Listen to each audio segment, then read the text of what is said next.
Guys, make sure to stay until the end. We'll talk about common mistakes people make that can cost you thousands of dollars in repair diagnostics that you may actually not even need. So let's explain what it is.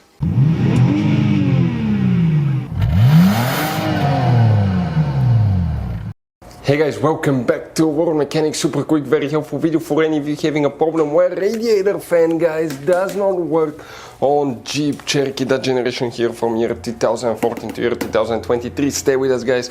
Please do not waste any money on parts to use diagnostics until you watch that video. It could be quite simple fix. We'll explain about that.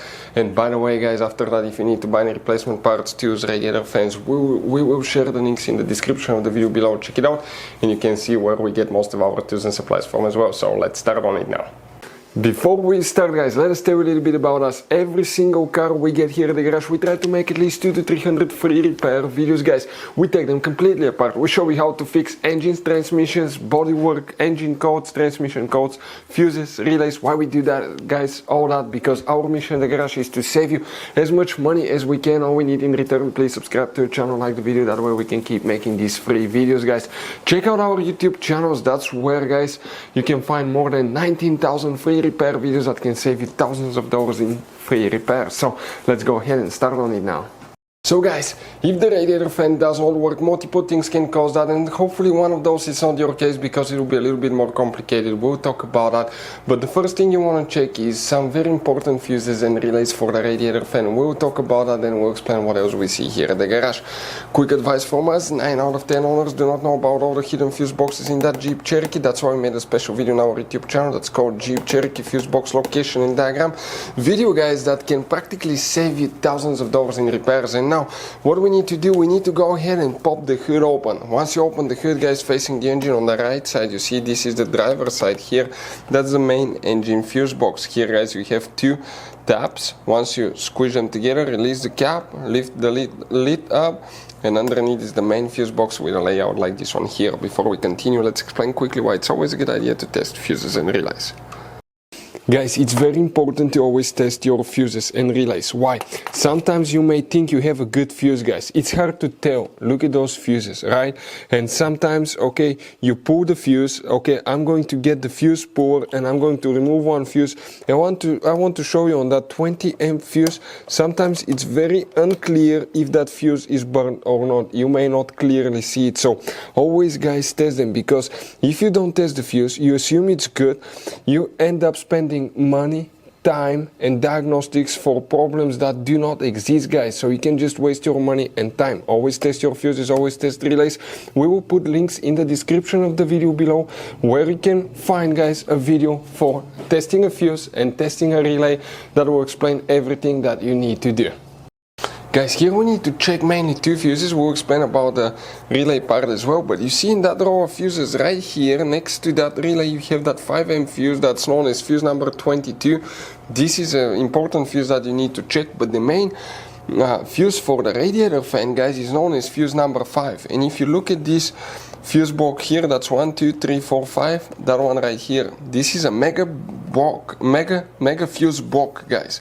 These 5 fuses come together. If one of them is blown, you have to replace all 5 at the same time. You remove the nut here and you release the clips and it will come out.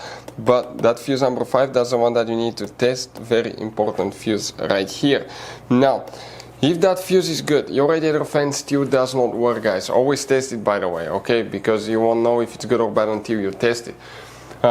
You don't have a relay. The relay function is practically controlled by the engine computer, so we'll recommend to also check engine computer fuses and relays. If you don't know where they're located, we'll have the video on the channel. But what we usually do here at the garage, make sure the car battery is disconnected when you mess with the radiator fan, because if it turns on, it will cut your fingers off.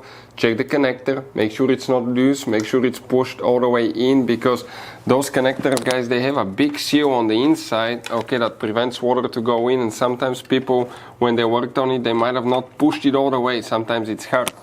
Another thing, it could be, guys, bed blower motor fan. Test the fan. It's not hard to do that.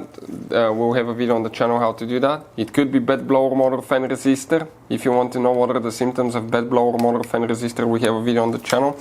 Another thing, you have a on some cars you have a signal wire from the engine computer to the radiator fan that tells the fan when to turn on. If that wire is broken, it may not work. and in some cases it could be a bad engine computer too. It happened to us multiple times. It's not very common, but it could happen.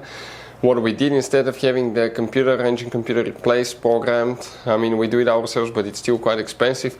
We removed it. We found a shop on eBay that work on ECUs, engine computers, for Jeep. They rebuild it, send it back to us. We didn't need to do any programming or something, put it back in, everything worked correctly, guys. But most of the times it will be a fuse or a fan or resistor, radiator fan resistor, that will cause the fan not to work. Guys, quick advice, this Jeep Cherokee uses all kinds of fuses and relays. We want to show you the different fuses. Those are special fuses right here. You have mega fuses, you have micro 3-blade fuses, you have little mini cartridge fuses, maxi cartridge fuses. Guys, those are super hard to find. If you're in the middle of nowhere, you may have a hard time finding a replacement one, and you may end up being stuck in the middle of nowhere. So buy some, keep some spare ones in the glove box for a peace of mind. We're going to share the information in the description of the video below where you can get fuses, relays at a really good price. That's where we get all our tools and supplies from, guys. If you have any questions, don't hesitate to let us know. If we have time and resources, we'll try to make video for your problem, guys. Thank you for watching. See you next time.